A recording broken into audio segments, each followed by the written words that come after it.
Save a horse, ride a rocket.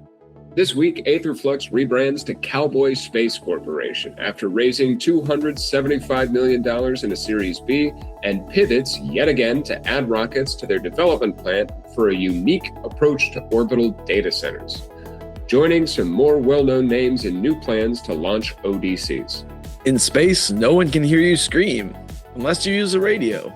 There's a lot of developments in radio communications this week, on Earth, in space, and all the way to the moon. And that's the most normal form of infrastructure updates that span space solar power to aviation safety this week. It's a fire sale. As SpaceX accelerates their timeline for IPO, more and more companies are rushing for the exits, keen to capitalize on a hot market.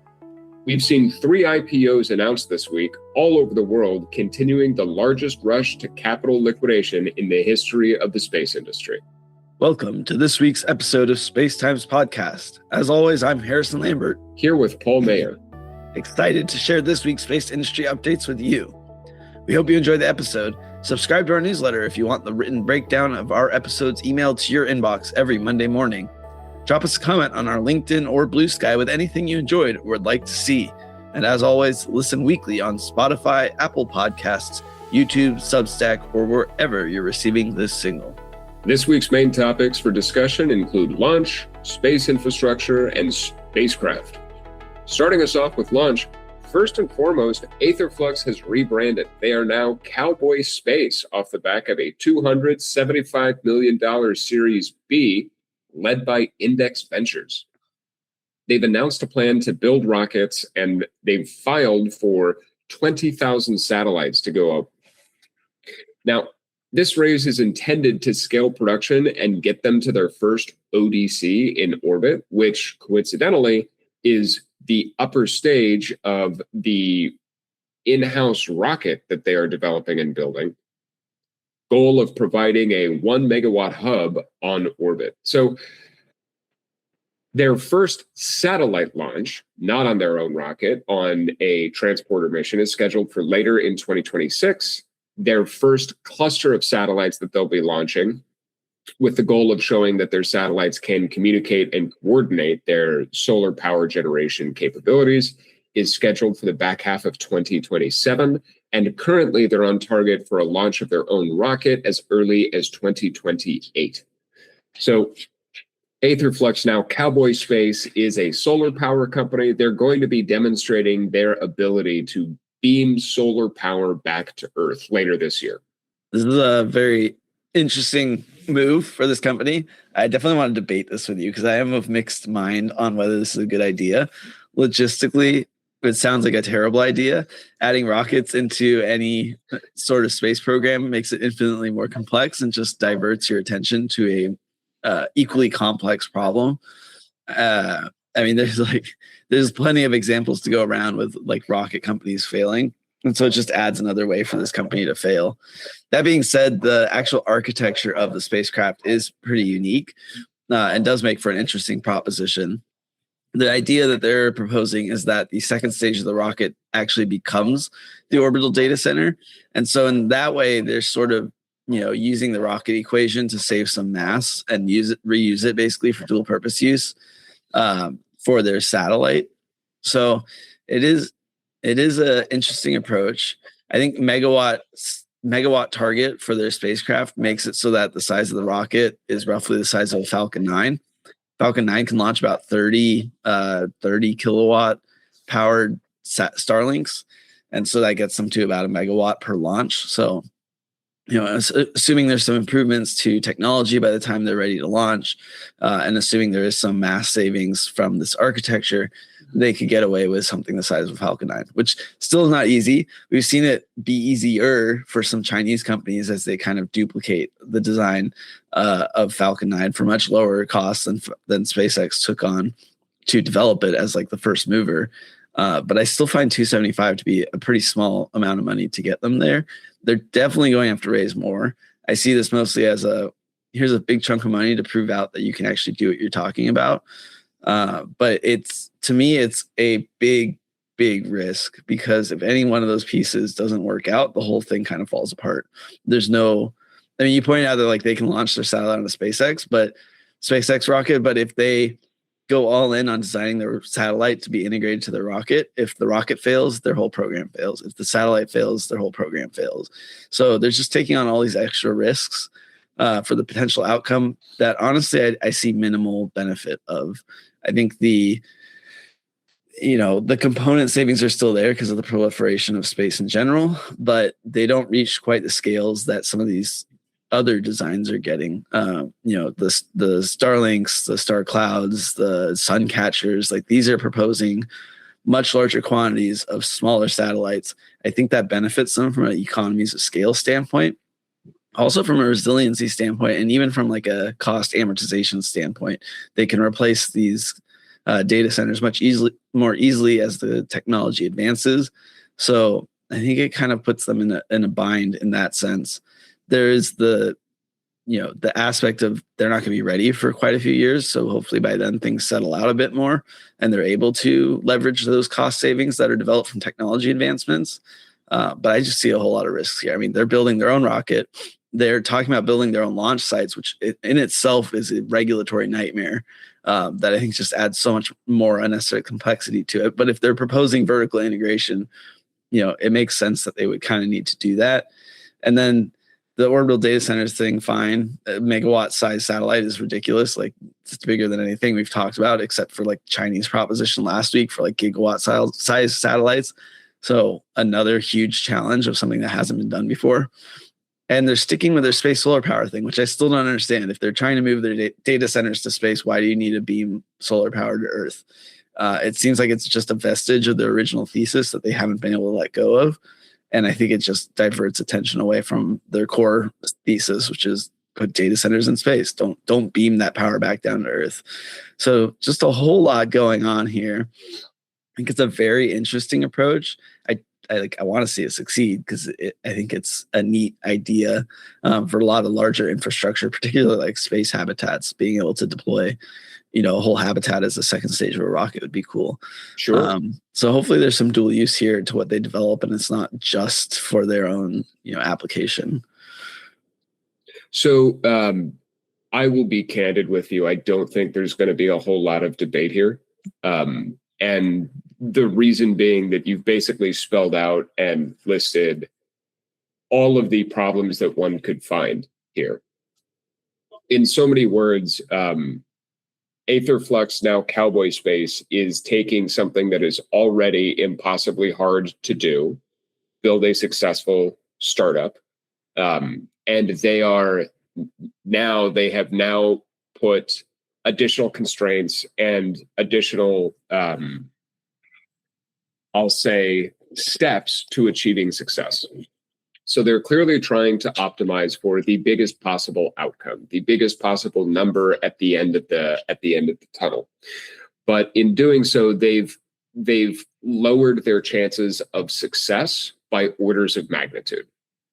So, whether you think it's better to try and optimize for the biggest possible outcome or to try and optimize for the chances of success, that's sort of a matter of, I'll say, personal opinion and sort of risk tolerance. But ultimately, I think what we're talking about here is we're talking about folks optimizing for the outcome when the likelihood of that success is so much slimmer than the likelihood of just sort of executing on what they've been doing, that it's a net negative. And so, the reason that they're still following through on the solar panel is because in any context in the startup ecosystem, a pivot or a change is always a negative sign. It's always a bad sign. So even though Aetherflux is effectively pivoting, and even though Cowboy Space is effectively pivoting into the orbital data center from solar power generation, they're still trying to frame things so that it's not a pivot. They're still trying to frame things so that this is a continuation of everything that they've been doing, and that everything that they've been doing has been building towards this. To your point, there's some F equals MA technological physics and math that are in their favor if they're able to execute on what their goal is of making the upper stage of the rocket the actual satellite itself. But we're talking about an improvement that is predicated on first effectively winning the lottery, by which I mean, in order to achieve that 1 megawatt orbital data center, they now need to establish their own launch sites, which is already 1/100th of a percent chance of success. Then they need to successfully build a rocket that functions, which is again 1/100th of a percent chance of success. And these aren't in parallel; these are in series. So you're looking at, e to the minus 6, e to the minus 4. But you're already looking at stacking improbabilities here. So I agree with you wholeheartedly here that Cowboy Space is greatly diminishing their chances of success with sort of their focus here. I think that their approach of wanting to get into the orbital data center market and wanting to get themselves inside that next layer is all sort of arguably viable, but I personally don't see how this is a natural flow. I don't see how this naturally follows from orbital power generation and transmission back to a terrestrial use. So it feels like a pretty big pivot. They clearly were able to convince Index Ventures of their ability to execute on this and of the upside, the benefit of their goal. But we're very much in agreement that this is going to be really, really hard to accomplish. This is going to be really, really hard to succeed. And that Cowboy Space has made their quote unquote successful outcome. They've seemingly really, really narrowed the total number of ways that they can achieve that successful outcome. And the only path forward, or the only paths forward, are the hardest possible paths forward in the space industry, which on its own, in the immortal words of Dan Jablonski, space is hard. We're not making toothpaste. Meanwhile, you'd mentioned SpaceX, but they have sort of announced, and it's also been rumored, that they will be ceasing transporter missions. So to elaborate a little bit, SpaceX's IPO has gotten pulled forward. They're looking at a June launch, at a June IPO, which means that the IPO will be executing before their next transporter mission. That's sort of the goal here. But SpaceX has also sort of indicated or leaked that once Starship is functional and ready, they're effectively going to be decommissioning the bandwagon and transporter missions. In so many words, once Starship is up and running, they're basically going to be decommissioning the Falcon 9, so that everybody has to fly on Starship. So big picture, a couple of thoughts here. So the Falcon 9 is currently the cost leadership vehicle. It's currently the vehicle, and SpaceX is providing the service where they are the cheapest way to get up into orbit. They're the cheapest product out there. So that's effectively cost leadership. They are the lowest price, and you're getting the most base level service for that. But you can't beat that price anywhere else. And so their decision to transition fully from Falcon 9 to Starship indicates that their plan, their corporate strategy, is to maintain that cost leadership profile. They're exclusively going to be launching the biggest, most mass efficient, most cost efficient launches, getting people to space for the smallest amount of capital that they possibly can. Now, personally, I don't actually like the idea of decommissioning the Falcon 9, just because the Starship is more than capable of maintaining that cost leadership position, and more than capable of continuing to execute on that, and more than capable of continuing to get people up for the cheapest possible price. However, we've seen a rapid growth in the number of missions and number of satellites and number of customers that don't fit with the Falcon 9. Now, some of that is because there's not enough Falcon 9 seats. Some of that is because there's not enough Falcon 9 launches. But some of that is also that there are people and there are customers who simply need something that isn't cost leadership. And so I think it's a little bit of a missed opportunity for SpaceX to effectively burn the boats and go from Falcon 9 to Starship altogether, where I think they could maintain Starship as the cost leadership play and then maintain or keep Falcon 9 around for more differentiated services where they'd be providing specific or bespoke customers, specific or bespoke missions. And that could be a little bit more sort of an on-demand sort of thing. But I will never criticize a company for maintaining focused on their core, which is what SpaceX is clearly doing. So that's sort of the breakdown of the transporter missions that are going to be sort of coming to a stop. The current plan is seemingly to be sort of 2029, which is that sort of fuzzy area where Starship will be online and will be operating at full capacity, and so Falcon 9 and the transporter and bandwagon missions will start to transition out of their current role. Yeah. So what I heard was, they allow, basically they shut down booking on their website. You can book, up to 2029, but not past 2029. So that's what they shut off. Right. If you book before 2029, you're added to a wait list. So, but that's standard. If you try to book something in the next time, 2 years, you're already going. If you book try to book too early on a wait list, but this is the first time they've actually had a wait list that wasn't being cleared. So usually they're able to just say, oh, you're on the next open one. So not necessarily a wait list. You can be waitlisted for an earlier flight, but you still have a booking for a later flight. So it kind of leaves a lot of these, spacecraft providers high and dry, since most of them rely on Falcon 9 transporter. But there's still options to go to launch aggregators like Exolaunch and find a spot that way. So not totally out of luck, but it's definitely throwing a wrench in the plans of a lot of spacecraft companies. I think to your point, one of the main rumors of why this is happening is Starship is coming online soon.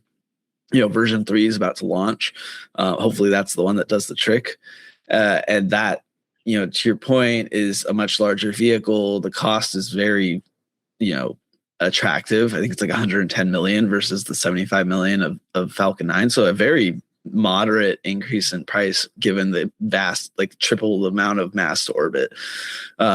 Most of that's anticipated to be filled by Starlink, but given the size of the vehicle, I'm sure they have much more room to kind of pack other satellites in. So just an overall more efficient launch vehicle to be providing to other customers.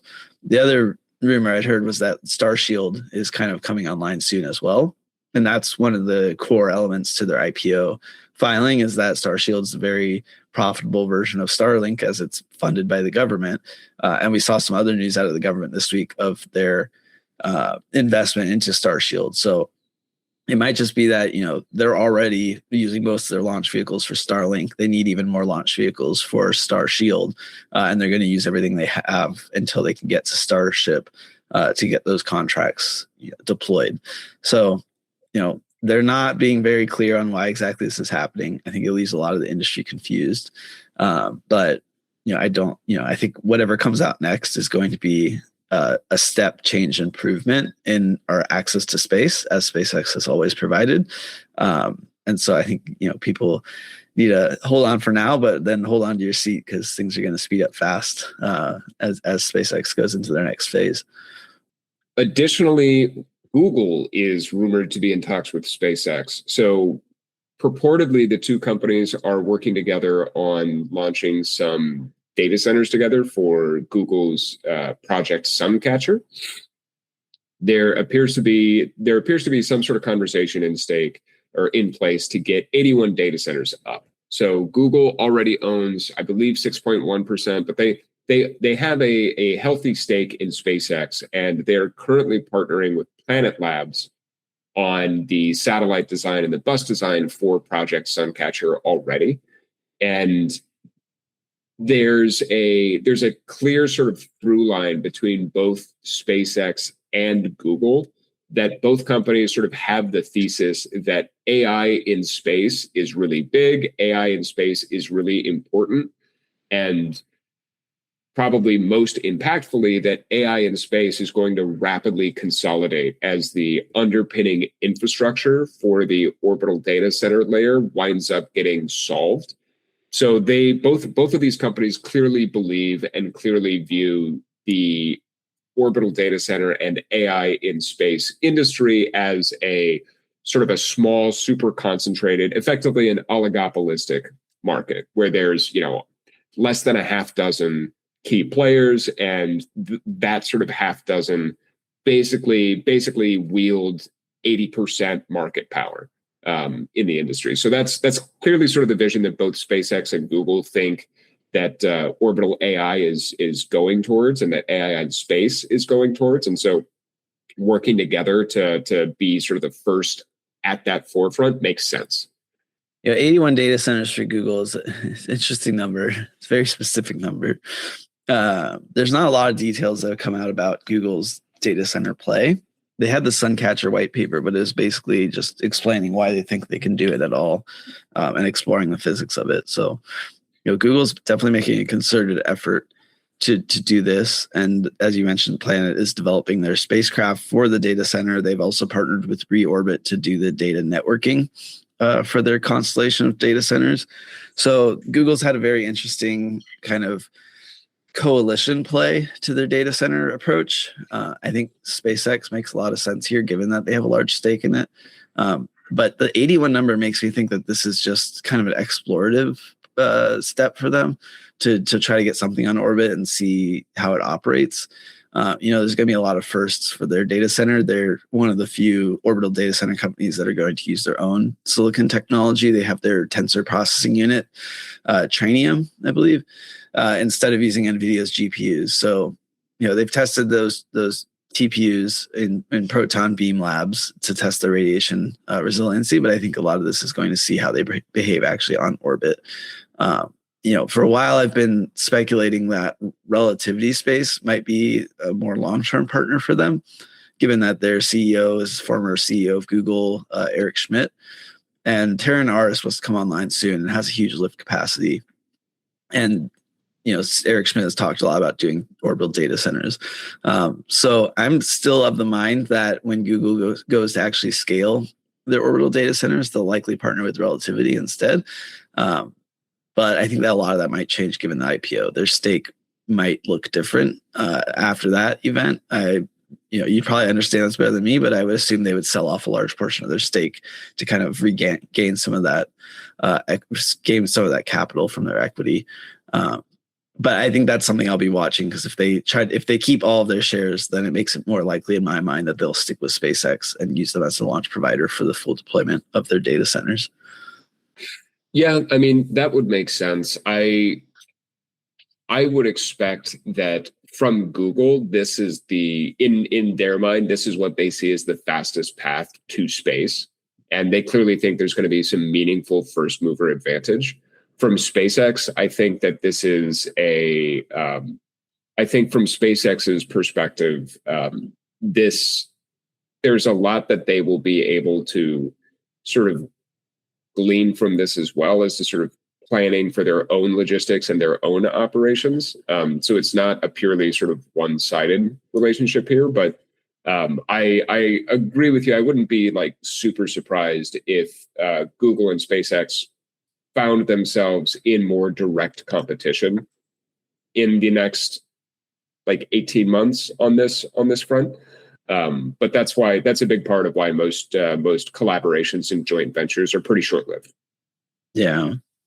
Yeah, and it is fitting the trend that SpaceX has recently of partnering with pretty much every AI company, Anthropic and Cursor, and now Google. So yeah, to your point, I'll see how long that kind of partnership lasts. So onto the infrastructure side of things, we have some really cool advancements, mainly because space-based solar power is amongst them, and I get excited whenever I see that. So this week, Starcatcher closed their $65 million Series A. Starcatcher is a space-based solar power company, but not like most of them where they beam power to Earth. Rather, they beam power from space to other spacecraft.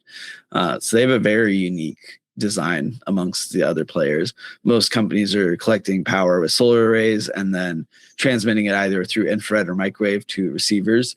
But Starcatcher uses a array of Fresnel lenses to focus sunlight and then redirect it to the solar rays on other spacecraft. So I thought it was a pretty wild approach to this problem. It's led by that company's led by Andrew Rush, who formerly led Made in Space before they were acquired by Redwire. So definitely an impressive team that he's built there, and they've had some success in Earth terrestrial demonstrations of their capability, and they've gotten some early partnerships with some spacecraft companies that would buy their power provisions. So it seems like he's got all the pieces in place to close that funding and use that funding to actually launch a spacecraft and get this going. On the navigation side of things, we have a few updates this week across the board, really. The United States Space Force has awarded $4 million to Trust Point for their C-band position, navigation, and timing demo. So Trust Point is a GPS company. They are building out a LEO PNT constellation, so similar to companies like Zona, although there's not many examples to give. It is a relatively nascent kind of market in the space industry. My read on it has always been the market is not big enough to handle multiple competitors for it. So there's really a couple of smaller ones that are trying to argue that there's a business case here. And to their benefit, I think the business case is becoming more and more viable as we've seen the GPS improvements that the United States Space Force has been pursuing kind of fall apart at the seams.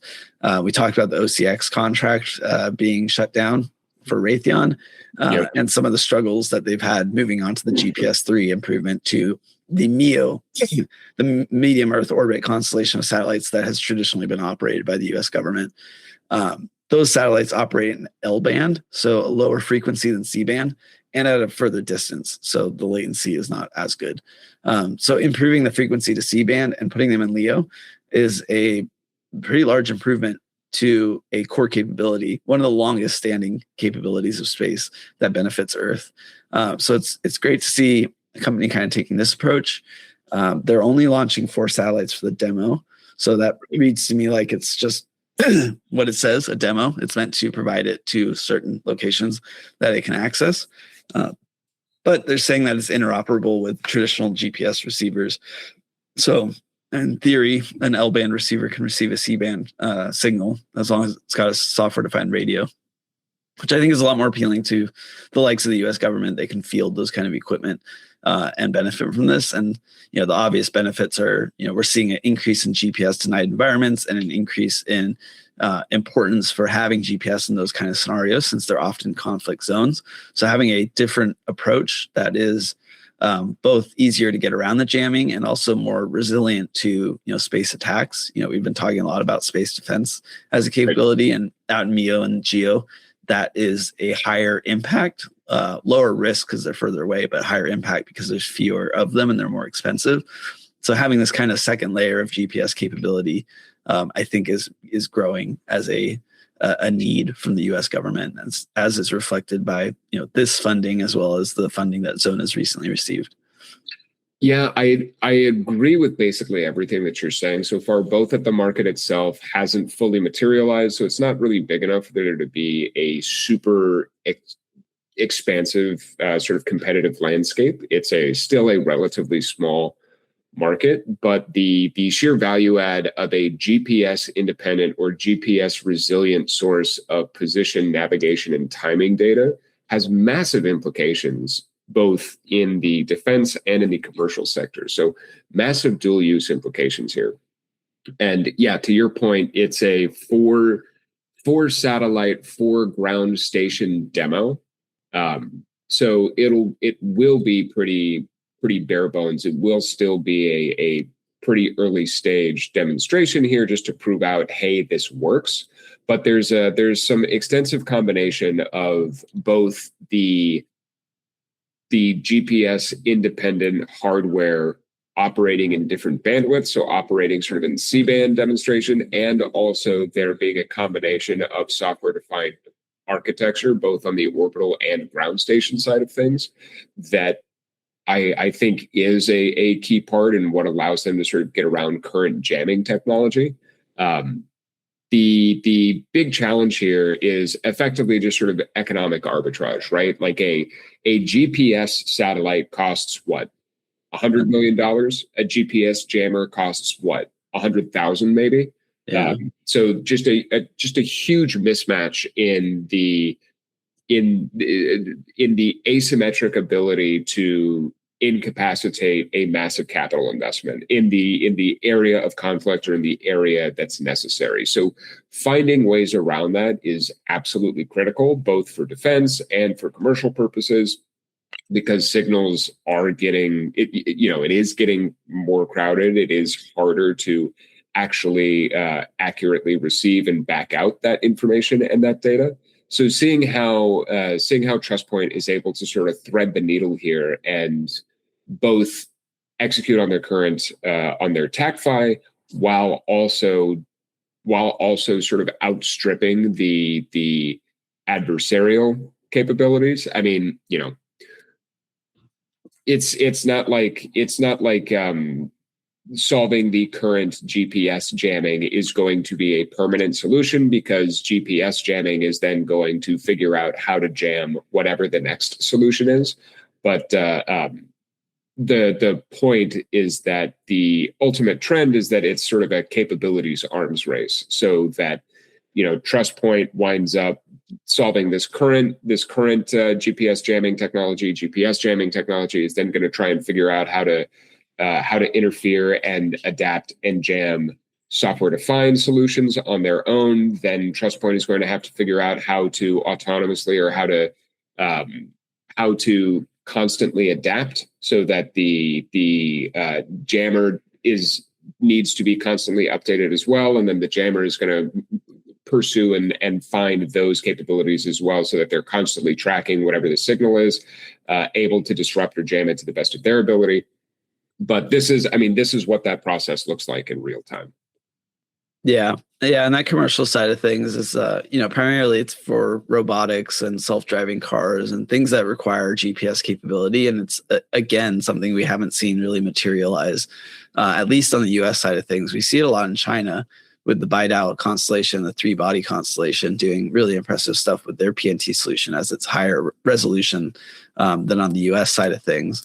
Where we are seeing it on the US side of things is actually on the moon. Intuitive Machines agreed to purchase Goonhilly Earth Stations Limited for $49.6 million for lunar communications. So Intuitive Machines, being a company that works on lunar rovers, lunar landers, lunar applications in general, primarily focused on that market, they're buying out a really advanced capability here. Goonhilly operates 44 different ground stations, and these are large, like 30-meter antennas that are able to communicate continuously with the moon, given their locations around the Earth, both in the UK and the US. And so buying this capability, we've talked a lot about the ground station as a choke point. It becomes even more of a choke point when it comes to the moon, especially if we're starting to send people back to the moon. You really don't want to lose comms between the Earth and the moon. So having this capability really gives Intuitive Machines a huge advantage, a huge head start. It's a purchase that makes a lot of sense in my mind. It does give them, radio communications, so just being able to talk to the moon. But they're also able to get position navigation timing solutions out of it, which we've seen some companies start talking about putting satellites into low lunar orbit to provide position navigation timing services. And this doesn't really solve it for the entire moon, because we only see a certain side of the moon. But for this, certain applications, this is, again, a huge head start for them to provide a core infrastructure capability that's needed for us to expand our presence on the moon. Yeah. I mean, so to your point, like, at least domestically, the ground station layer has been fairly underinvested and has been sort of fairly neglected. We've seen some fascinating startups and some great companies that are starting to change that, and we've seen some early stage money going into solving some of that. But there's still very much sort of a lag behind what the global market's capabilities in the ground station segment are. So we spoke with James Skalkvik about this and the team at Azora. Adding 44 of these antennas, adding 44 of these ground stations for Ghaffarian's team here at Intuitive Machines is, it very much follows through with their attempt to basically vertically integrate the moon. So Intuitive Machines has been buying up contracts associated with Artemis. They've been buying up contracts associated with lunar projects and lunar capabilities, and they've been buying up the infrastructure necessary to do so. One of our long-standing mantras here at the show is that somehow Cam Ghaffarian always finds a way to win. And specifically with Intuitive Machines, that goal is very clearly lunar supremacy, very clearly winning the cislunar and the lunar markets and being the lead technology and engineering services provider in that segment. On the more incumbent side of things, Northrop Grumman has also announced a lunar navigation capability, although this is more on the spacecraft side of things. They have entered the market with a James Webb-derived LR450. So this is a hemispheric resonating gyroscope that they've developed for James Webb, but they're offering it now for other spacecraft to use. It's primarily tailored towards lunar applications, although it's useful for any sort of interplanetary application. It is a vast improvement over the standard semiconductor type gyroscopes, as it's less noisy and more accurate, faster response times, all the things you want out of a gyroscope. It uses a unique kind of approach rather than electrical signals. It's using the resonation of a quartz crystal to measure rotational movement and position of a spacecraft. So this reminds me of Rocket Lab releasing a rad hardened star tracker a few weeks ago. There seems to be an increasing number of components that are starting to be supplied for the lunar market, which I see as an early signal that this time it's real. There's a market demand for lunar applications, and some of these heritage companies that have been already working in that domain are starting to offer some of the components that they've developed through their experience to other spacecraft providers to help accelerate and then consequently profit from the growth in lunar applications. So this is a really neat technology. There's not a lot of other companies that develop it. Safran has one, I believe, but they're usually very costly. I'll be interested to see how many spacecraft actually take up, this solution.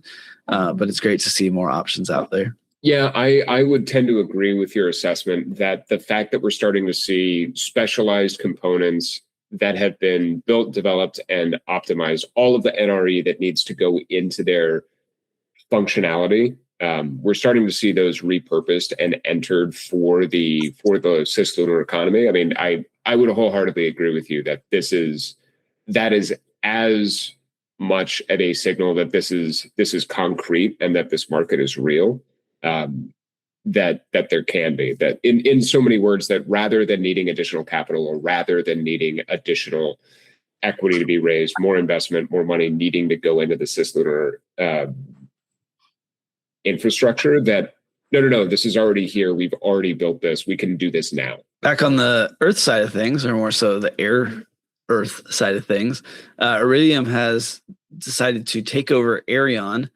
That's Air Eon. I feel like there's another company named that. I don't know. It's tripping me up. For $367 million to expand the aviation safety business. So this is a long-term relationship that Iridium has had with Aireon. They provide, Iridium is a communications constellation, one of the earliest to provide quote unquote direct to device communications. Is primarily to satellite phones, so dedicated devices for that communication. But they've been very successful at it. And this contract to me is this deal to me is very interesting because it's playing in like aircraft communications, but also aircraft tracking. And there's some back and forth capability between Aireon and Iridium. Like Aireon has some technology for detecting GPS jamming that Iridium could benefit from. So it is a very they both benefit from this deal. But I find it an interesting kind of play in this larger direct-to-device communications, like proliferated comms satellite market that we're talking about, because we keep talking about how these comms constellations are having to compete with Starlink.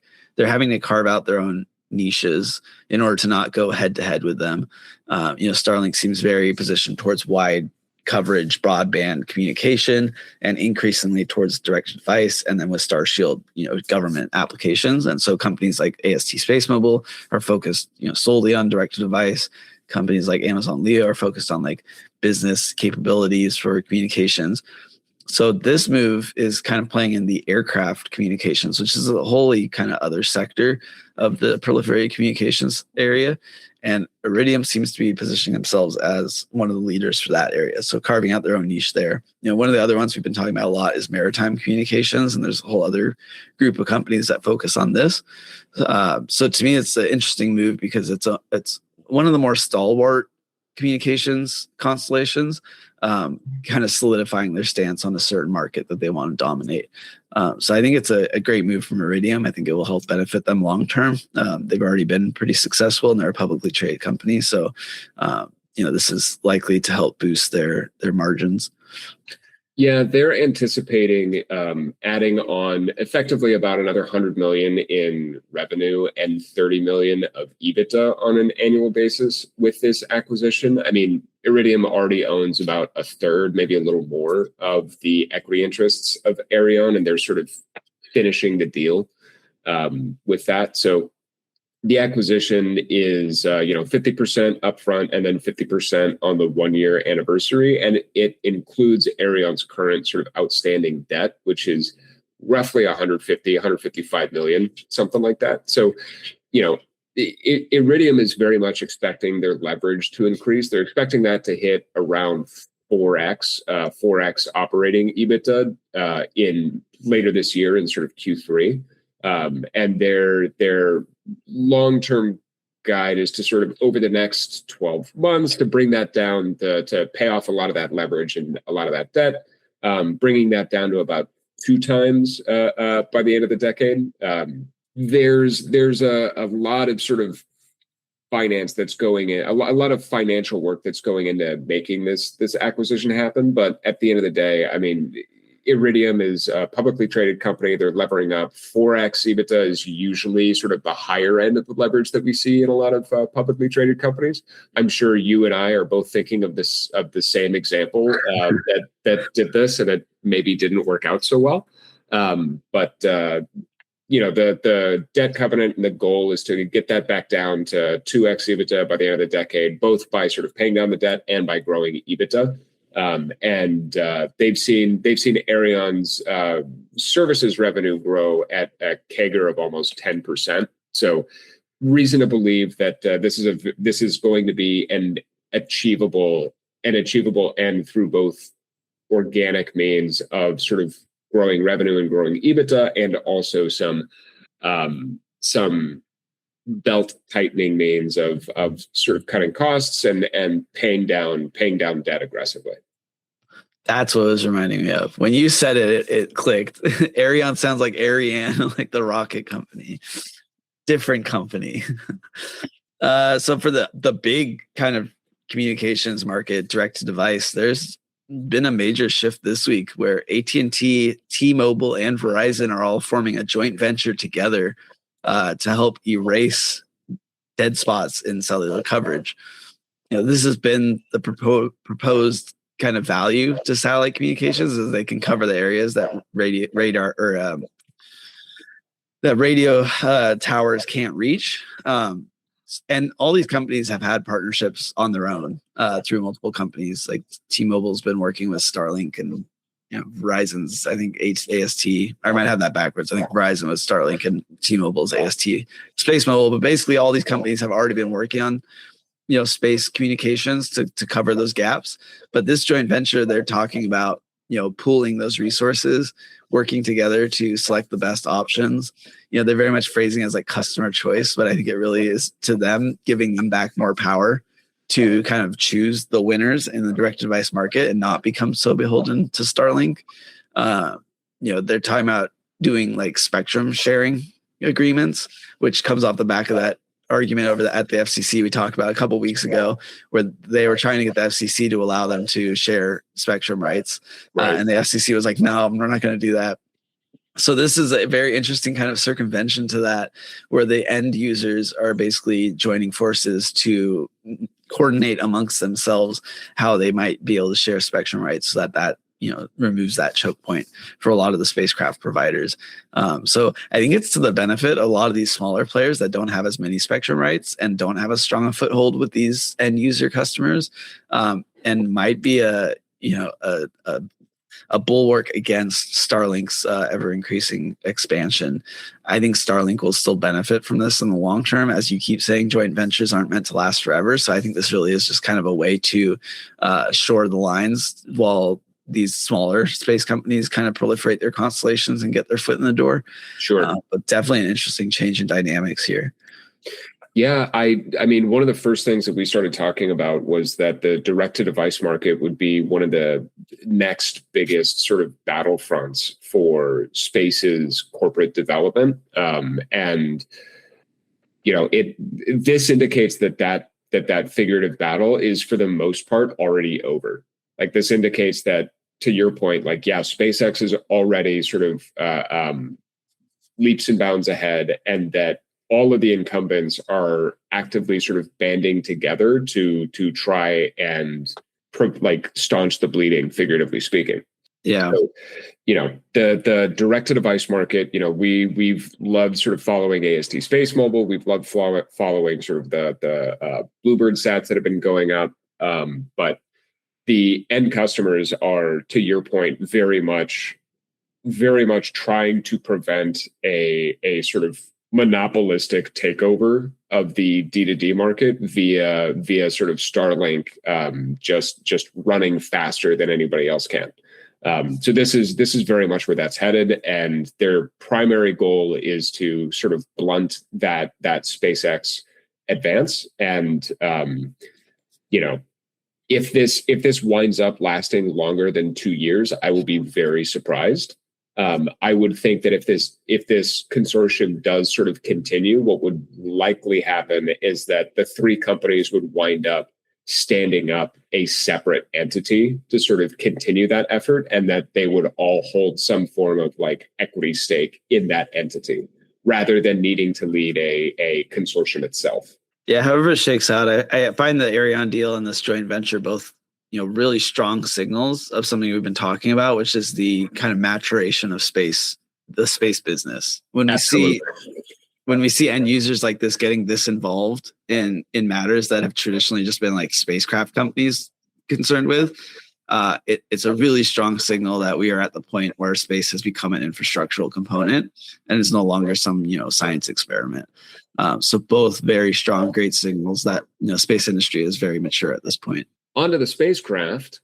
Space, the Chinese satellite maker, seeks a $736 million IPO. This is intended to expand their manufacturing capacity, their satellite constellation size, and to execute on their existing pipeline of contracts. Similarly, Applied Aerospace filed for an IPO. The estimated raise is up to $350 million in this public offering. And Applied Aerospace is the provider of design, engineering, and manufacturing services for the aerospace industry. Comes on the back of an acquisition or merger they did with PCX Aerosystems in 2025 that led to a 25% jump in revenues. Yeah, so it's good. Interesting to see both of these because they're not like traditional spacecraft providers, but they're more like spacecraft like contractors. They work on design and components and development in that sense. They're space industry service providers. Yeah. And Space is newer, as Chinese space industry is kind of newer. But Applied Aerospace is interesting because they were formed out of two companies. One of them as old as 1900.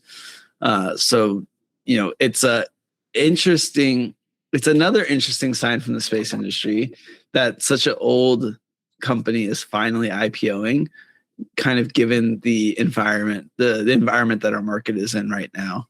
I think the fact that SpaceX is going to IPO is causing a lot of these companies to IPO. We've talked about quite a few recently, both in America and in China and in Europe and like all over the place. We had Canada with like Northgate or North Star for SDA stuff. So very interesting because these are not the kind of companies we've seen IPO as of up until now, and then to have two of them in the same week kind of IPO in two different countries is interesting. In that, the demand for space technology is expanding up and down the stack, which again to me is a strong maturation signal, in that we're not just seeing money kind of flow to the top players, the people that provide like the end product, but it's going all up and down to everybody playing in this space. So to me, it just means there's money flowing all throughout the system. We are doing enough development of technology that a lot of that money that's flowing into those high level players are actually flowing out into the lower level players. And we're seeing, improvements in the products that are actually being supplied, but the providers that develop those products are also seeing profit from that as well. Yeah. I mean, it's very much sort of a cascading series of successes here. The fact that there's so much capital in the market means that basically everybody is going to be able to eat. So that's very much what we're seeing here. Both Metaspace and Applied Aerospace are very much sort of just timing the market as best they can, hitting the hot market effectively. So, congratulations to both of them. And it's very much an indication that the space industry and the space market is really hot, is really frothy, and is likely going to continue to do so and to be so for at least the remainder of the year. There's going to be a lot of liquidation events that a lot of early stage investors are able to sort of return and then reinvest. But this sort of boom definitely will not last forever, because at some point it will overheat. At some point, space is going to get too hot to actually sort of keep up with the IPOs and the sort of numbers that we're seeing. But I don't think we're there yet, and I don't think we'll get there for at least the rest of the year. So it's a great time to raise one's last source of capital. What are you saying, man? We're going to the moon. It's just gonna go forever. Polish company Cryotech is aiming a $118 million capital raise. The purpose of this raise is to stand up and scale their on-site manufacturing facility in Poland by the end of the decade, more specifically by 2029. And in order to grow to fill the shoes that they will then move into, Cryotech plans to improve their satellite manufacturing capability to hit 40 satellites annually by the facility's completion. And this is another example of the ongoing trend of space sovereignty that we've seen.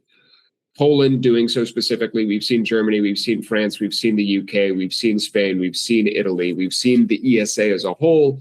We've seen, I believe, also Hungary and Turkey standing up and looking to stand up their own sovereign capabilities as well. So no surprises here, and congratulations and best of luck to the Cryotech team. I'm sure they'll be able to execute well. Yeah, we also saw like Polish space sovereignty a couple of weeks ago when we were talking about the communications joint venture that was formed there between them and some of the bigger, European defense contractors. So Poland's definitely on a heater right now. Cryotech is one of the three companies that have gone IPO'd on the New Connect platform for the Warsaw Stock Exchange. So last week we talked about Liftero going to IPO, and they cited Cryotech and Scanway as the two companies that had done it before as the model for why they were going that route. So technically Cryotech's raising this $118 million on public markets, which I'll be interested to see how well that goes for that company. If they're able to get that money and scale out some numbers they're talking about, they're looking to capture 15 to 20% of the government, proposed constellation of satellites that are being acquired. So a sizable share of the market for a relatively small company. I mean, most European spacecraft companies are pretty small at this point, but it is impressive to me to see Poland playing in so many different sectors and arguably doing so well.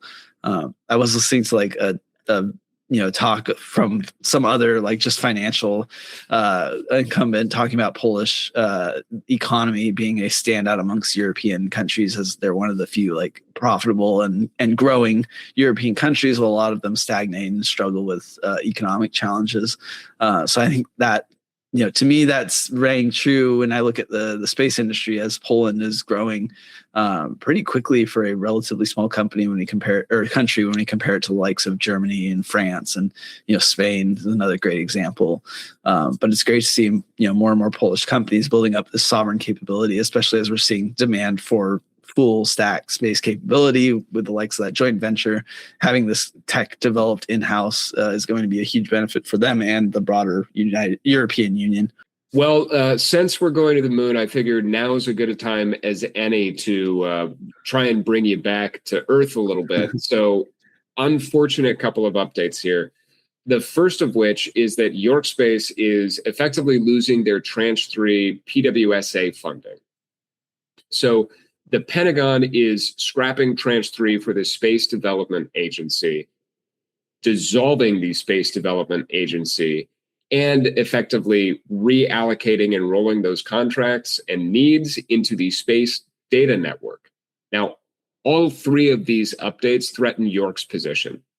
York's revenues are almost entirely derived from Space Development Agency contracts.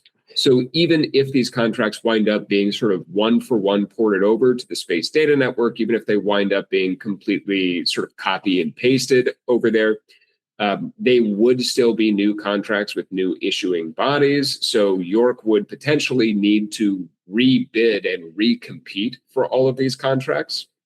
It's a big part of why York Space's stock price crashed a little bit earlier this week, was the announcement that this happened. So York is in a very precarious situation where effectively their super stable, never going away government contracts have been effectively ripped out from under them. So I'm sure that they will be able to win the same contracts because they won those SDA contracts recently. It's not like these are sort of the Raytheon OCX contract that had been around for 100 years and they've been underperforming. They won these contracts recently off of their own merit and have been executing to them incredibly well. So I have very high confidence that they will be able to replicate the success that they've already achieved. However, it's still another potential chance. There's now a chance for failure where there wasn't previously, and it's a big sort of reorganization in the Pentagon's contract avenues that are particularly disruptive for York's growth and operations. Yeah, a lot of this news is coming off a short position. So I want to say it's kind of a rumor, but it was like a Wolfpack Research releasing their short thesis as to why York is in trouble, basically stating that York delivered a not satisfactory spacecraft to the government. They weren't very happy about it. And through this shift in the SDA, which is something we talked about weeks ago, where this United States Space Force is restructuring all their agencies to be more efficient in their acquisition. Like, that part's true, that SDA is kind of going away, but Tranche 3 is not really technically going away, and that was York's response to the short position, was basically that, no, you guys are confused. Like, this isn't, they're not removing everything. Like, it's fine. But what they are doing is they're getting rid of the transport layer part of Tranche 3. So, PWSA, Proliferated Warfighter Space Architecture, is a layer of tranches that can consist of all the different components needed for missile tracking and defense.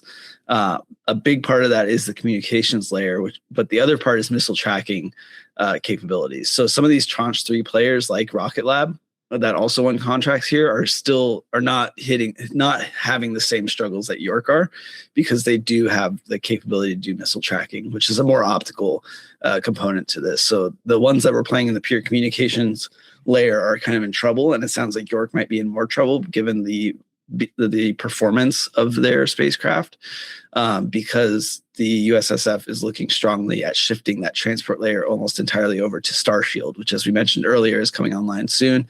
SpaceX is ready to deploy it. to the scale that the U.S. government needs, and that is going to challenge a lot of these players that have been, bidding for this through the PWSA. So we talked recently about Link 182 being one of the layers for Golden Dome that was awarded to SpaceX. BAE was awarded something there as well. So they looks like they're going to be playing into it. And a lot of the other winners in the Tranche 3 were large incumbents like Northrop, like Lockheed. And so those companies can kind of eat this turmoil, but York is in the unfortunate position of having just IPO'd, having just spent a bunch of money on two companies, and having like, what would you say, 90%, half of their portfolio is tied to these government contracts. So they're in a really risky position. They are uniquely overexposed to these contracts. Yeah. So I would like to hear your take of like, do you think their IPO is well timed, or do you think they like? I can't imagine it would be any better if they tried to IPO after this news. Like, they got their money, their stock's going to take a hit, but they don't have to raise anytime soon, presumably. So can they just weather this and find a different source of revenue, or try to make a comeback with the government? I mean, so again, like to your point, this is coming from a short sellers report. So it's difficult to say exactly how much of the book report should be taken at face value and how much of it is trying to sort of sell or justify the short position that they took. I think that the transition from SDA to SDN is just on its own surface level really disruptive to York Space. I don't know if I believe that York Space's satellite that they delivered to the U.S. Space Force is a hunk of junk, as the sort of short report describes it to be. I'm not sure if I would necessarily buy that for $1, but to your question more specifically about whether or not they could have sort of timed the market better, I really don't think that they could have. I mean, they IPO'd when they were able to IPO, and that IPO enabled them to make the two massive acquisitions that they did, both of those acquisitions shoring up their technological moat and preventing them from needing to pay rent to competitors or other providers in the space. They played defense on their supply chain effectively and their technological inputs. The bigger, sort of more existential risk of the communication layer being repurposed the communication layer of Tranche 3 being repurposed to Starshield, that is a really big risk. So that is very concerning for York Space. And if York Space if they hadn't IPO'd and had managed to, make these acquisitions just with debt, then they'd be levered up. If they'd managed to make these acquisitions by raising further equity, they wouldn't be in that different a position. But the fundamental change here, the fundamental change is that the rock solid government contracts that they've been growing revenues with, like 50%, 52% something year over year for the past couple of years, they've been achieving fabulous revenue growth by executing on these contracts. So the fact that these contracts are now potentially just being sort of, again, rug ripped out from under them, that is really hard to plan for. So it's there's always risks with customer concentration, but customer concentration in the U.S. government is supposed to be pretty darn safe because the U.S. government is supposed to move really slowly and isn't supposed to want to cancel contracts or to change contractors very rapidly. Obviously, that's been changing for the past several years. But yeah, if we're eyeing York Space's situation end of last year, early this year, I probably would still be trying to do the same thing then. And if I know what I know now, I don't know if that would have actually changed anything, because going public or remaining private, neither of those affect or impact the current challenge that York Space is experiencing, which is these contracts potentially being given elsewhere. I think that York Space has enough technological capability to where they can continue to court government customers and they can continue to win things on the communication layer. Though, you and I had both sort of posited that York Space would be looking at buying an optical layer themselves to try and keep up with Rocket Lab when Rocket Lab was acquiring Mynaric. Yeah. So we may see them go out and do some sort of additional raise to try and immediately capitalize on that and try to immediately start winning on some of the more optical or missile sensing missions that would be more optical payloads rather than communication payloads. Additionally, SES and Eutelsat have canceled a couple of GEO orders apiece. So SES has canceled 2 software-defined satellite orders from Intelsat as part of their absorption of Intelsat. So the contract that they've canceled was initially sort of committed to and agreed to prior to the merge, prior to their acquisition. So 2 of the software-defined satellites that were part of Intelsat's planned larger scale fleet have been canceled, and those resources are being sort of reallocated and focused on the growing MEO constellation that SES has eyes on, and also extending the life of some of their existing geospatial fleet. And the sort of, I'll say, strategy change that we're seeing here is that SES is going from trying to have single sort of big swing geobirds to a continuous development and a continuous supply of inventory and capability and assets onto orbit.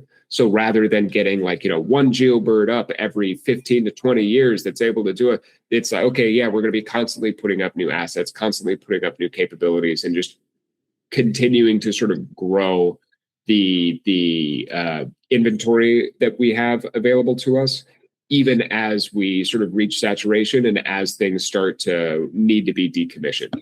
But most interestingly, I think, is that all of this is the vast majority of this is planned for MEO orbit, which for the most part is pretty open space, pretty cheap real estate. So SES indicating pretty clearly that that's where they want to go. Their decision to cancel those 2 orders closely mirrors Eutelsat's cancellation of their FlexSat Americas program. Eutelsat similarly is redirecting some of the capital from their geo satellites towards a combination of sort of new assets in LEO and potentially MEO, but I believe with Eutelsat they're more focused on LEO assets and mission extension or life extension missions for some of their existing GEO fleet. So what you're saying is Geo's dead, baby? I don't think those were ever my words. I don't think they ever will be. But what I can say is oof. No, I'm with you. She is just different. It's just different now. But it is interesting that these long-term players in the geo market are really shifting. I want to say resource allocation. I feel like they're not done with geo. It's just right now the biggest demand is in other orbits and proliferating there. SES had a 28 satellite contract with K2 a couple weeks ago. You work out back of napkin math, that's a $500 million program. Eutelsat just ordered another 400 something OneWeb satellites a few months ago. So that's another few $100 million there. I think both of these companies are just putting all their money into proliferating these constellations in other orbits, and for now are just relying on the fact that a lot of their geo satellites survive a lot longer than they originally anticipated. And it's a good problem to have. Yeah, I mean, I think from our time working at SSL, there a lot of these satellites operate for longer than they're anticipated, much to the chagrin of the manufacturers. Even though it's a good and bad problem. It's good for their reputation, it's bad for their bottom line because they can't sell a new satellite until that one dies. It was very rare for them to have a gap in coverage where a satellite goes out of commission and they don't have another one ready. Oftentimes they can just rely on each other to kind of cover that gap. So I think for this, it's just there is a shift. There is increasing demand in proliferated constellations in other orbits. The price on it is too attractive to pass up on, and these large, this is a strong signal from these large operators that capability is actually in demand, and they're seeing it from their customers who are the end users. And so putting that money there is it's a good signal. I don't think they're done with their geo satellites. It's just for now they don't want to put that money into an older kind of asset, and they're looking to kind of advance and diversify. Yeah, I would agree. I think this is more a reflection that that both of these companies, both of these traditional sort of bigger name geo buyers, are both trying to extend the life of their existing assets and also reallocate some capital into some of their new business models rather than completely divest from geo as an asset class altogether. I think it does cause some problems though for some of these manufacturers. Like, Maxar is now Intuitive Machines. I'm sure they're not that focused on geo. Airbus manufactures the OneWeb, so I'm sure they would not care to work on a geo program as much. Thales is kind of one of the big ones that's left. Lockheed Northrop being the other ones, but all the contracts for Lockheed Northrop for geosats are coming from smaller countries. Like we talked about, Hungary, Asia's got a strong appetite for it. The Middle East has it, but that whole market is just, it's dwindling. And I just feel like Thales off of the back of this, like I don't see Thales trying to stick with that market, which leaves very few players for a potential like comeback of that. Like if these companies try to come back to that market in a few years and they go, hey, we still need these geo satellites, but all the ones we had are dead. Can you build us a new one? I'm just wondering like which companies are going to be around that are willing to do that. New geo. Reorbit, Swiss to 12, Ascendarc, like the folks building sort of the micro geo platforms, the much more capital efficient ones, like that's the future of geo. That's where it's going. So like to your point, the big traditional buses, like, we're probably going to see a lot of those big traditional buses wind up being solved with other assets, with substitute products. So to your point, like, SES comes back in 5 years. There's like, okay, great. We still need some geo assets, but we need to deorbit or decommission like three of them are going up into graveyard orbit now. We need over the next 5 years to put 4 more up. The way in which they would be able to do that is going to look very different than how it has traditionally, because they wouldn't be getting one-to-one replacements. They'd need to find some sort of different solution using the new geo architectures that are becoming the standard for the industry. Yeah, I think I agree. My counterpoint would have been like in-orbit servicing, but I feel like that market's not mature enough to actually keep the satellites on orbit alive by the time they need them. I mean, that's what SES is saying they're prioritizing. So they, whether or not they actually believe that or they're just saying that, like, who knows? But the point remains that, a lot of the GeoBirds that are up there were built to operate for 20 years, and they'll be able to operate for closer to 40 years. But, it's a matter of being able to get the requisite power upgrades and propulsion upgrades on there. So whether or not that's able to happen sort of almost doesn't matter, because eventually, whether it's in 20 years or 2 years, you're going to be at the same point where like, okay, great. Like, we've extended the life of this entire inventory, but we now need to sunset that inventory, and you're going to run into the same problem of like, okay, great, I need to get a new Ford Model T up there because we have a Ford Model T. No, that car doesn't exist anymore. So, you're going to have to figure out how to get there, but there still will be assets that they can use. They still will be able to get stuff, but it is going to look different. Onto some of the bigger business moves for the week. Just 2 of them to discuss. Just 2 measly little small, drops in the bucket. So Anduril raised $5 billion in their Series H, because who doesn't love money?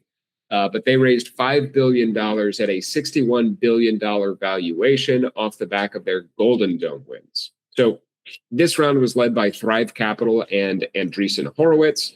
Now, CEO Brian Schimpf didn't explicitly call out the space industry, either in his press release or in the investor letter that went out earlier this year.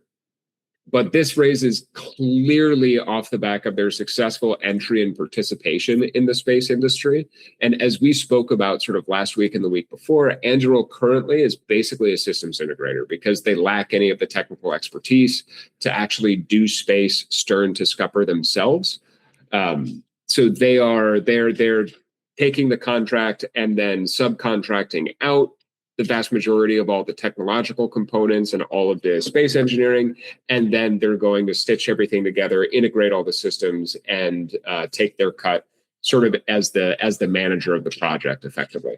So this raise is almost assuredly so that they can in-house a lot of that technological capability, so that next time, the next sort of batch of contracts that come out this same time next year, that they'd be able to capture much more of the value of those contracts, rather than taking sort of the managerial cut of, number from a hat, 10% of the total value of the contract. They'd be able to capture closer to 30 or 40% of the value of the contract, minus sort of the cost of the actual engineering work that they need to do. So big raise from Anduril. They are in space, and they are here to stay.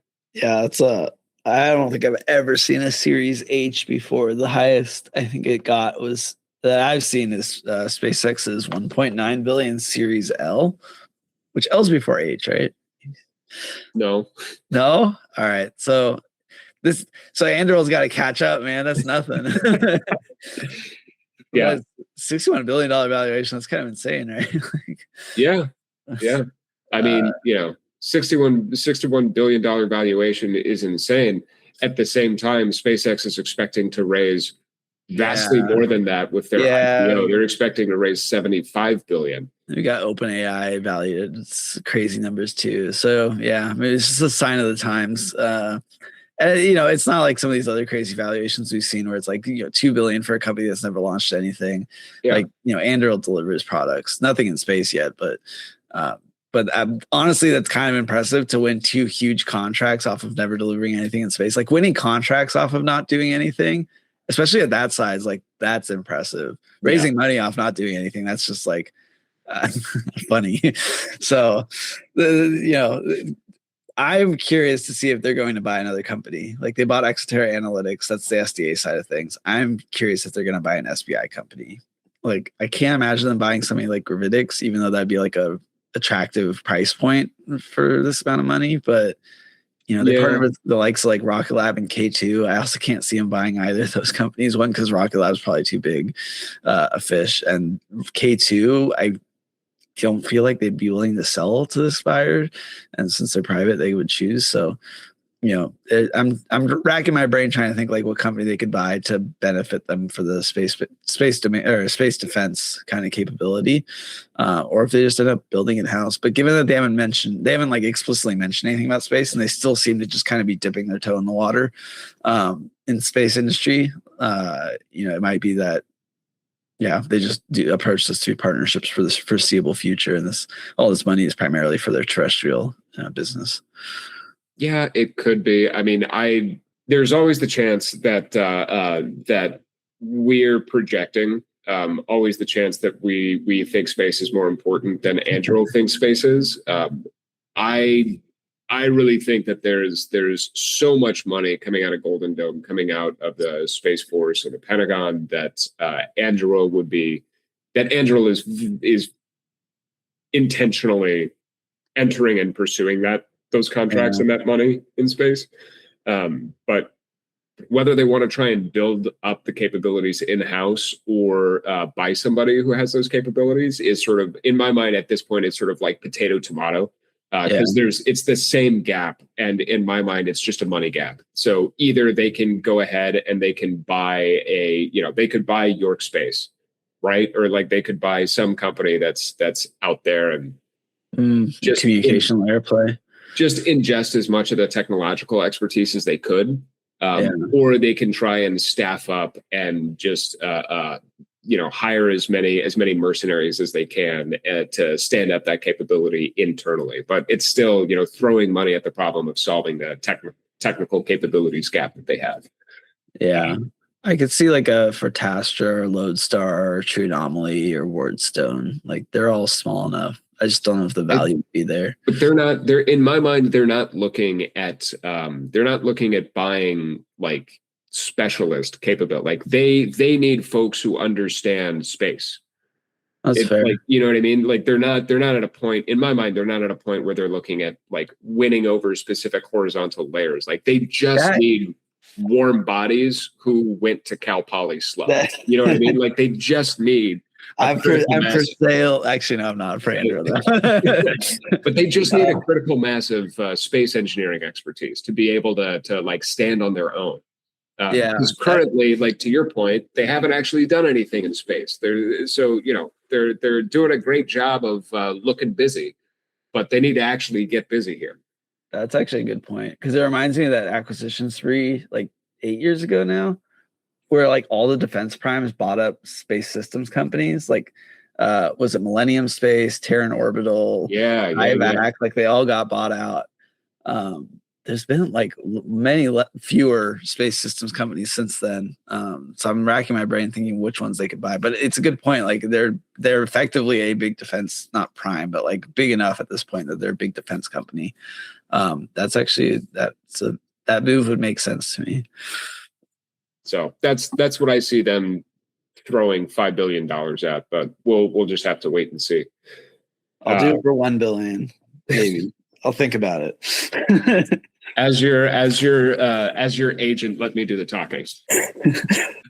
So we mentioned this earlier, but SpaceX is expecting to raise $75 billion in their IPO, which again, to put in context, is more than the valuation of Anduril. And to put in context, the valuation of Anduril after a Series H raise of $5 billion is the same valuation that SpaceX offered Cursor, a company that has been around for 2 years. So numbies are very high. Valuations are really high across the board here. But SpaceX has accelerated their IPO timeline to a targeted offering of June 12th. And so this is, to my knowledge, I'm pretty sure this is the largest IPO in history. Beats out Aramco. Yeah, targeting almost 1.75 trillion, but targeting over 2 trillion. And there are some massive investment firms that are considering participation in this, most notably BlackRock. But the whole space ecosystem is about to change, because the single largest liquidation event is about to take place. Hold on to your seats. Summer's going to be wild. Yeah. With this much liquidation, we'll have to see how wet and hot this American summer is. So for tech advances this week, I got a couple. First off is Varda partnering with United Therapeutics. So Varda is a microgravity manufacturing or in-space manufacturing company. They produce drugs on space. I think that's all they've done, actually. They've produced drugs in orbit. They've done some like hypersonics testing. They've had partnerships with like United Semiconductors. So I think they're just going down the alphabet here and picking out every United company to partner with. But United Therapeutics is working on some pulmonary drugs. So it's adding another kind of application to Varda's list. In the past, Varda's manufactured things like ritonavir, it's an HIV drug. There's companies that are doing like cancer therapeutics. Like we talked about BioOrbit last week getting their seed round. We've talked to other in-space manufacturing companies like Space Phoenix Systems about this market, and it's a very attractive market, a very big market, but it's been one that's kind of slow to materialize, given that you add the complexity of having to return things to Earth. And not just the complexity, but the economics of it are hard to close. You have to find something that's valuable enough that it's worth sending it to space and then bringing it back. I think the dynamics of putting more people into space to live there is going to change this. And that's kind of the inciting incident that I'm waiting for. But Varda doesn't seem to be waiting.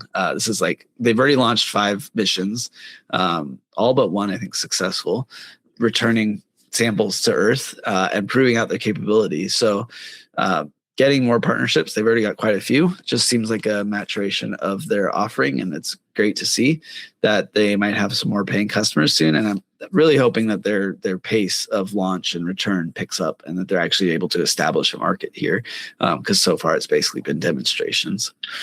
For a very advanced announcement, Casimir has raised $12 million for their quantum vacuum semiconductor. So this money is not actually to develop anything for space, but this technology did come from space applications. So what a quantum vacuum semiconductor does is it generates electricity from nothing. It is an infinite energy glitch, as Casimir has been selling it. We see a few of these, but usually with like propulsion technology, where it's reactionless drives that don't need fuel and can operate forever. And most of them turn out to be snake oil. Actually, most of them, I think all of them. I've yet to see one that actually operates within the laws of physics. This one gets around the laws of physics by claiming quantum, and explaining that by putting two conductive materials very, very, very close together, like half a micron, that gap between them that's vacuum sealed doesn't allow the entrance of any electromagnetic frequency, save for quantum particles that can just phase in and out of existence. And when they do so, they generate a force that draws those two conductive materials together. What Casimir has claimed they've developed is a sort of mechanism that sits between those plates and keeps them from actually connecting, which would collapse the energy differential, and then you couldn't generate any energy after that. And instead create kind of an infinite energy. They can stay charged. They can generate power. Granted, it's 25 microamps, so you're not powering your toaster. But the applications that they're proposing for this are things like very low energy Bluetooth beacons, which you start to think about kind of low energy applications for communications. It's actually a really interesting capability.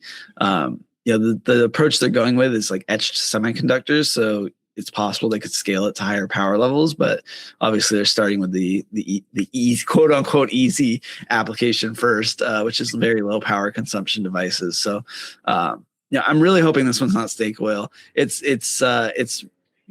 been proven before in the lab, but not to like a commercial standard. So hopefully 12 million is enough for them to actually commercialize it. Because I think doing things like low energy beacons would really shift the like space IoT market. These are things that don't require batteries, don't require power generation. They can live forever. And that is, as with most things quantum, it drastically shifts the way we do things. Anytime I bring up quantum, like quantum communication, quantum computers, like those are things that just bypass the entirety of the complexity of our communications chain. They bypass all of like AI. This would bypass power generation. It's a very small step, but I'm hoping it's one that's actually comes to fruition, because it would change a lot of things. Yeah. You mentioned that they basically sort of came out of stealth and announced their raise of 12 million. And honestly, my first reaction was, okay, great. I wonder how long until IonQ snaps them up. So the clear implication of being able to develop and utilize this type of technology for power consumption, even though it's derived from space, I think that there's a lot of reason to believe that that IonQ, who's been really sort of vertically integrating their own end-to-end quantum encryption, compute, and data transmission solution, would also be interested in ingesting some, I'll say in-house power generation as well, even though they're using sort of Capella's platform, which for the most part is a traditional sort of SAR bus platform. So they're using sort of traditional solar. But I wouldn't at all be surprised to see IonQ make a couple of calls and poke a little more at Casimir to see if there's direct overlap with their thesis for vertical integration here. Well, that is a wrap for this week's recap of the space industry. We hope you enjoyed the episode. As always, please drop us a comment, check out our socials, and follow us on Spotify, Apple Podcasts, YouTube, Substack, or wherever you're receiving this signal. Until next time, this is Paul Mayer and Harrison Lambert signing off for now.